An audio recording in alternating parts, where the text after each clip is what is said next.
রাত ৩টা বাজে। ঘুমের ঘোরে মনে হচ্ছে কেউ একজন আমার রুমে প্রবেশ করছে, এক অদ্ভুত আচরণ করার চেষ্টা করছে। বুঝতে পারছি না কি হচ্ছে আমার সাথে। কে আসবে এত রাতে আমার রুমে? আম্মু, আব্বু নাকি ভাইয়া? কিন্তু দরজা তো ভিতর থেকে লক করা, তাহলে কে আসবে? কি করেই বা আসবে? ঘুমের ঘোরে চোখ খুলতেই পারছি না। অনেক কষ্টে চোখ খুলতেই দেখলাম একজন লোক পালিয়ে গেল। গ্রিন লাইটের আলোয় আবছা আবছা দেখা যাচ্ছে। ভয়ে চিৎকার করতে মন চাইছে, কিন্তু আমি মনে মনে ভাবলাম এই লোককে তাকে আমার হাতে নাতে ধরতে হবে। তারপর একদিন আমি ঘুমের ভান করে শুয়েছিলাম, এই রহস্য জানার জন্য আসলে আমার ঘরে কে আসে এত রাতে এবং আমার সাথে কি করতে চায় এটা আমার জানতে হবে। আর তাই এই রহস্য জানার জন্য আমি একদিন ঘুমের ভান করে শুয়ে রইলাম। তারপর আমার সাথে যা ঘটল এবং যাকে দেখতে পেলাম তা দেখে আমি জ্ঞান হারিয়ে ফেলি। তো বন্ধুরা, গল্পটি শুরু করার আগে আপনি যদি আমার এই ছোট্ট চ্যানেলটি নতুন দর্শক হয়ে থাকেন তাহলে চ্যানেলটি সাবস্ক্রাইব করে আমাদের সাথে থাকবেন। সকালে দরজা খোলার শব্দে ঘুম ভাঙল ঋতিকা। ঋতিকা, এখনো উঠিসনি? কটা বাজে? কলেজ যাবি না? উঠে গিয়ে দরজা খুলে দিলাম। আম্মু আমার দিকে চেয়ে বলল, তোর কপালে কি হয়েছে? এরকম ফুলে আছে কেন? তখনই কপালে হাত দিতেই ব্যথা অনুভব করলাম।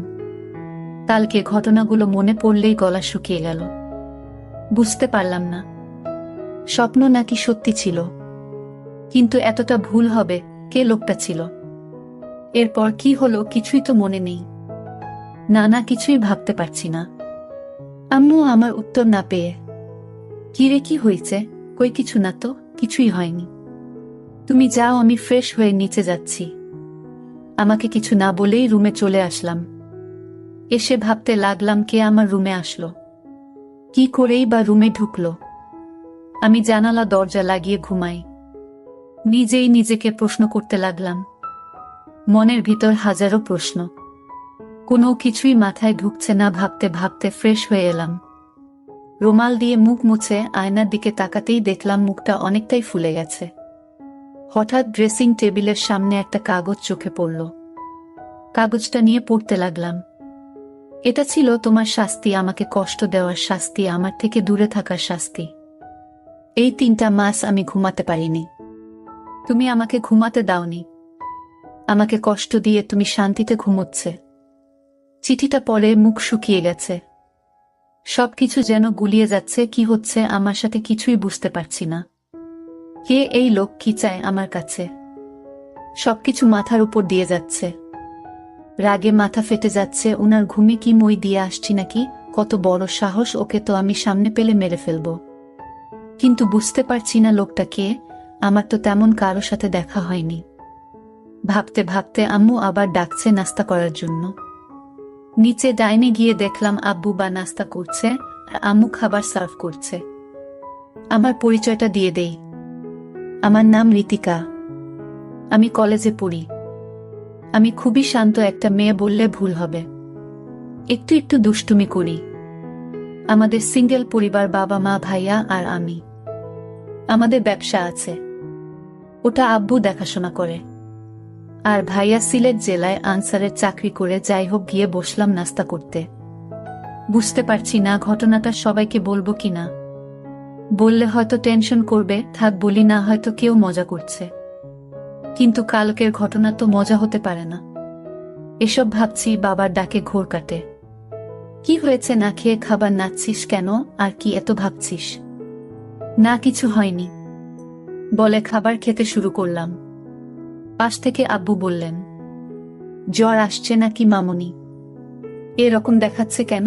কপালে হাত দিয়ে দেখে বলে, না জ্বর তো নেই। সবাই সন্দেহের চোখে তাকিয়ে থাকে। ওদের তাকানো দেখে ঘাবড়ে গেলাম। আরে আজব, জ্বর আসবে কেন? ঘুম থেকে উঠছি তো, তাই এমন দেখাচ্ছে। কথাগুলো বলে দ্রুত খেয়ে চলে আসলাম। রেডি হয়ে কলেজে চলে আসলাম। বাবা ড্রপ করে দিল। কলেজে গিয়ে আমার আয়সা আরিফা এর সাথে দেখা হলো। কালকের ঘটে যাওয়া ঘটনা সবকিছু খুলে বললাম। আমার কথা শুনে হেসে বলে, হয়তো স্বপ্নে দেখেছি। কিন্তু সেই চিঠিটা আর কপাল দেখে বিশ্বাস না করার কোনো উপায় নেই। ওরা অবাক হয়ে ভাবছি কে এই লোকটা, আশা খুব মনোযোগ সহকারে কয়েকবার চিঠিটা পড়ল। তারপর একটা গোয়েন্দা ভাব নিয়ে বলল, আচ্ছা রিতিকা, এখানে 2 মাসের কথা বলছে, মানে 2 মাস আগে তোর সাথে দেখা হয়েছে বা কিছু তো হয়েছে? তুই মনে করে দেখতে 2 মাস আগের কথা বিশেষ কারো সাথে দেখা হয়েছে কিনা। আশার কথাগুলো শেষ না হতেই ঘন্টা বাজল। ক্লাসের সময় হয়ে গেছে। তারপর আর কথা না বাড়িয়ে ক্লাসে চলে এলাম। ক্লাস শেষ করে আসতে বলল, আরে বইন, এত চাপ নিস না তো, চল ফুচকা খেয়ে আসি। ফুচকা খাচ্ছিলাম, তখন কয়েকজনের কথা শুনে তো অবাক। কারণ কাল যে ছেলেটা আমাদের রিগিং করছিল, সে নাকি হসপিটালে কে যেন মেরে হাত পা ভেঙে দিয়েছে। আসলে ছেলেটা আমাদের সিনিয়র ছিল শুনে মনে মনে খুব খুশি হলাম। তারপর ফুচকা খেয়ে রিফা আয়সা ওদের বাসায় চলে গেল আর বলল এত চিন্তা না করতে। আমিও বাসায় রওনা দিলাম। ইদানিং আমার মনে হলো কেউ যেন আমাকে ফলো করছে, কিন্তু তাকালে কাউকে দেখি না। সেদিনের পর থেকে ভয়ে দরজা আটকে ঘুমায়। এভাবে 2 দিন কেটে যায়। কলেজের ক্যাম্পাসে আসা আরিফা এর সাথে বসে গল্প করছিলাম। তখন আমাদের সিনিয়র জিহাদ ভাইয়া এসে আমার পাশে বসে বললেন, এই গার্লস কেমন আছো? আমরা হেসে প্রতি উত্তরে বললাম, ভালো ভাইয়া। তারপর টুকটাক অনেক কথাই হলো।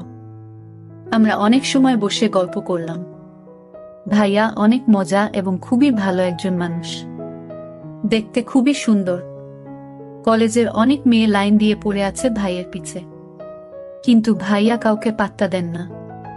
উনি ভাইয়ার ফ্রেন্ডের ভাই। ভাই বলছিল দেখে শুনে রাখতে, কিন্তু আমি তেমন কথা বলি না। ধনী ভাইয়ের কথা ওনাকে বলিনি বললে একটা ঝামেলা হবে। আমি ঝামেলা পছন্দ করি না। তারপর ওনার সাথে কথা বলতে বলতে আমি উঠে বললাম, তোমরা কথা বলো, আমি একটু আসছি। বলে চলে আসলাম। রুটি খেয়ে চলে আসতে যাব, তখন কেউ একজন এসে আমায় বলল। লোকটা খুব রেগে বলল, তোমার সাহস কি করে হয় তুমি ওই ছেলের সাথে হেসে হেসে কথা বলো?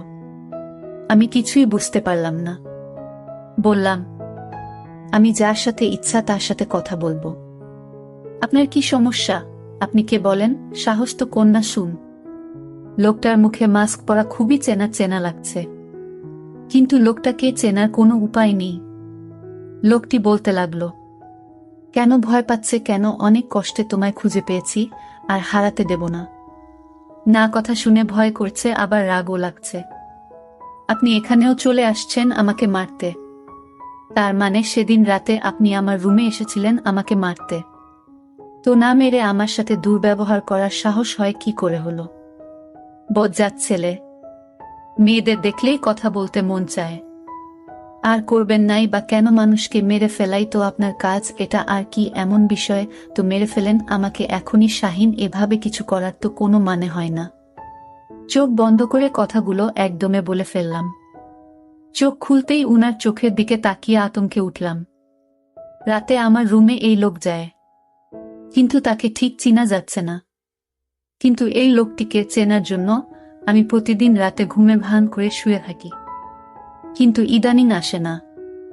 আপনাদের 2 মাস আগে কিছু কথা শেয়ার করেনি, তা না হলে আপনার কিছুই বুঝবেন না। 2 মাস আগে কলেজ স্ট্রিটে 2 দিনের জন্য সিলেট গিয়েছিলাম। ওখানে গিয়ে প্রথম দিন ভালোই কাটে, কিন্তু বিপত্তি ঘটল দ্বিতীয় দিন। সবাই পাহাড় ঘুরে ঘুরে দেখছে, আমি সারিফা আমার গল্প করছি আর ঘুরছি। তখন আয়শা আর রিফাত ছবি তুলতে ব্যস্ত। পাহাড়ে ঘুরতে ঘুরতে এক পর্যায়ে ওদের থেকে অনেক দূরে চলে আসে। একটা জায়গায় আসতে যা দেখলাম তাতে আমি অবাক হয়ে হা করে তাকিয়ে থাকলাম। একটা ছেলে হাতে বন্দুক তাক করে আছে, সামনে একটা হাত বাঁধা লোকের দিকে। ছেলেটার সাথে আরো অনেক ছেলে, সব দেখে ঘাবড়ে যায়। ছেলেটা একটা লোককে মারল। চোখের সামনে এমন ভয়ঙ্কর দৃশ্য দেখে জোরে চিৎকার দিয়ে উঠি। তাতে লোকগুলো আমায় দেখতে পেয়ে যায়। কিছু না ভেবেই ভয়ে দৌড় শুরু করি। ওই ছেলেটি বাকি ছেলেগুলোকে বলা কথা কানে বাজল, লাশ পুঁতে ফেল মেয়েটাকে আমি দেখছি। বন্দুকটা কোমরে গুজে আমার পিছনে ছুটতে লাগলো আর বলল, এই মেয়ে দাঁড়াও, বলছি দাঁড়াও। কিন্তু এই লোকটাই আমার ঘরে রাতে ঢুকতো, আপনাদের বলে রাখি। কিন্তু এই লোকটাকে এটা আমি এখনো জানতে পারিনি। কিছুটা আন্দাজ করতে পারলাম তার ছায়া দেখে। আমার মনে হলো এই লোকটাই আমার রুমে আসতো, কারণ তার ছায়া আমার দৃষ্টিতে বেঁধে গেছে। আমি আয়েশাকে বললাম, এই যে লোকটি দেখতে পাচ্ছিস এই লোকটার মতোই আমি যাকে আমার রুমে দেখতে পেয়েছিলাম, তুই এটা বুঝলে কি করে? ওর ছায়াটা আমি দেখতে পাই হালকা আলোতে। এই লোকটাই হবে বলে রাখা ভালো। আমার বড় ভাই ব্যাটালিয়নের চাকরি করে সিলেট জেলায়। আমার আর যে লোকটা অন্য একটা লোককে মেরেছিল সে আর কেউ না, সে হচ্ছে আমার বড় ভাই। কিন্তু সে আমাকে দেখতে পায় না ভালো করে, আমাকে চিনতেও পারল না। আমি ঠিকই তখন চিনে ফেলি। আমি মনে মনে ভাবলাম, আমার বড় ভাইয়া কেমন পাষাণ হয়ে গেছে যে কিনা মানুষ হত্যা করে। আমি একথা ভাবতেই আমার খুব খারাপ লাগলো এবং ভাইয়ের প্রতি ঘৃণার জন্ম নিল। এসব চাকরি যারা করে তারা নাকি পাষাণ হয়ে যায়। আমার ভাবতে অবাক লাগছে।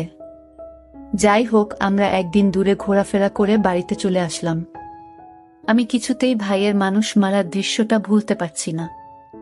এসব ভাবতে ভাবতে ঘুমিয়ে পড়লাম। হঠাৎ আমার রুমে পায়ের আওয়াজ শুনতে পেলাম। আমার কপালে কি যেন হাত রাখল। 2 দিন দূরে থাকায় তেমন একটা ঘুম হয়নি আমার, আর তাই বেহুশের মতো ঘুমাচ্ছিলাম, তাই কিছু বলতে পারিনি।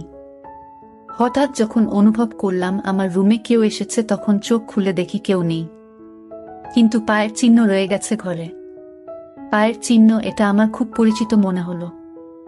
আমার মনে হলো সে আমার পরিবারের যে কেউ হতে পারে, কিন্তু কে সে এটা এখন পর্যন্ত জানতে পারলাম না। আমি এই কারণে শান্তিতে ঘুমাতে পারি না। এটা কি আমি স্বপ্ন দেখি নাকি বাস্তবতাও বুঝতে পারছি না। আমি এখন থেকে ভাবলাম, আজ থেকে সারাদিন ঘুমাবো, সারা রাত জেগে থাকবো, মানে ঘুমের ভান করে থাকবো। আমি তাকে হাতে নাতে ধরতে চাই। সে কেন আমার ঘরে আসে, আমার কাছে কি চায়, এটা জানার জন্য আমার মনে একরকম হতাশা তৈরি হয়ে গেল। আমি আমার পরিবারের অর্থাৎ মা বাবার সাথে বিষয়টা শেয়ারও করতে পারছি না। শেয়ার করব তখন যখন এই রহস্য আমি জানতে পারব। তো পরের দিন সকালে কলেজে গেলাম। তারপর আয়েশার সাথে আজ রাতের ঘটনা শেয়ার করলাম। আয়েশা আজ রাগান্বিত হয়ে বলল, তুই কি বললি সে সব স্বপ্ন বাঁধে? এগুলো শুনতে আর ভালো লাগে না। এগুলো সবই হয়, বাস্তবে হয় না। আয়েশা, তুমি যাই করো না কেন, তুই দেখে নিস আমি 20 দিনের ভিতরে আমি তাকে হাতে নাতে ধরব। তারপর কলেজ থেকে বাসায় ফিরে শুনতে পেলাম আমার ভাইয়া বাড়িতে আসছে, কারণ 4 দিনের ছুটি নিয়ে আসছে। আমার জন্য অনেক গিফট নিয়ে আসছে। আমি বাড়িতে প্রবেশ করতে আমি ভাইকে দেখি দরজার সামনে দাঁড়িয়ে আছে। আমি কাছে গিয়ে বললাম, ভাইয়া কেমন আছো? কিন্তু মনে মনে ভাইয়ের জন্য ঘৃণাও কাজ করে, কারণ ভাইয়া এখন মানুষকে মানুষ মনে করে না, যাকে তাকে ধরে মারধর শুরু করে দেয়। এটা তো আমি দূরে গিয়ে দেখতে পেলাম, কিন্তু ভাইয়ের শরীরের একটা পারফিউমের গন্ধ পেলাম।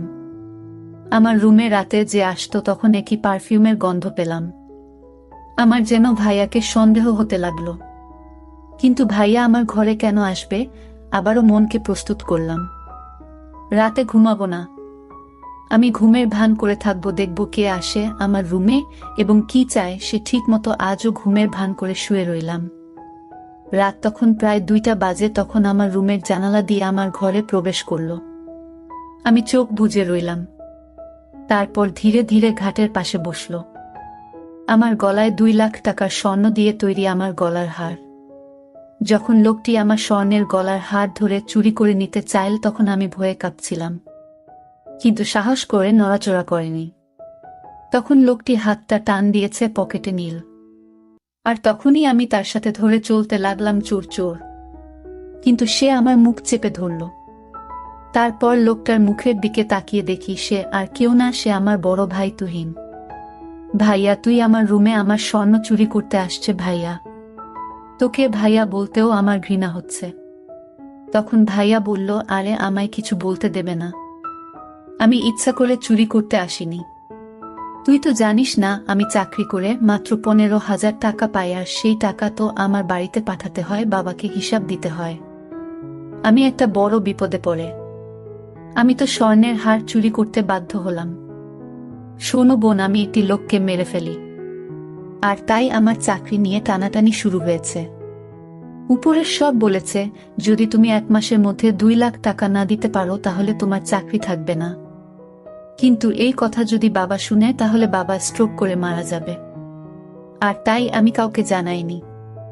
আর তোকে বলে তুই বলে দিতে। আর তাই টাকা ম্যানেজ না করতে পারায় আমি আমার নিজের ঘরে চুরি করতে আসলাম বোন। এখন তুই চাইলে আমাকে পুলিশে ধরিয়ে দেয়। ভাইয়ের কথা শুনে আমি অবাক। তুমি আমার কাছে যদি চাইতে তাহলেই তো আমি তোমাকে আমার স্বর্ণ বিক্রি করে টাকা দিতাম, চুরি করার কি দরকার ছিল? আরে পাগলি, আমি যদি তোকে বলতাম মানলাম, তুই আমাকে বিক্রি করে টাকা দিতে আমি মানলাম। কিন্তু বাবা মা যখন লক্ষ্য করত তোর গলায় হার নেই, তখন কি বলতি? কিন্তু আমি যদি নিতে পারতাম তাহলে তুই এবং আমার মা বাবা ভাবতো এটা চুরি হয়ে গেছে। ঠিক আছে, বুঝেছি, তুমি এগুলো নিয়ে বিক্রি করে চাকরি বাঁচাও। ধন্যবাদ বোন, আমি তোকে এর চেয়ে বেশি দামি হার উপহার দিব। প্রিয় বন্ধুরা, গল্পটি কেমন লাগলো তা অবশ্যই কমেন্ট করে জানাবেন। আর চ্যানেলটি নতুন দর্শক হয়ে থাকলে চ্যানেলটি সাবস্ক্রাইব করে আমাদের সাথে থাকবেন। ধন্যবাদ।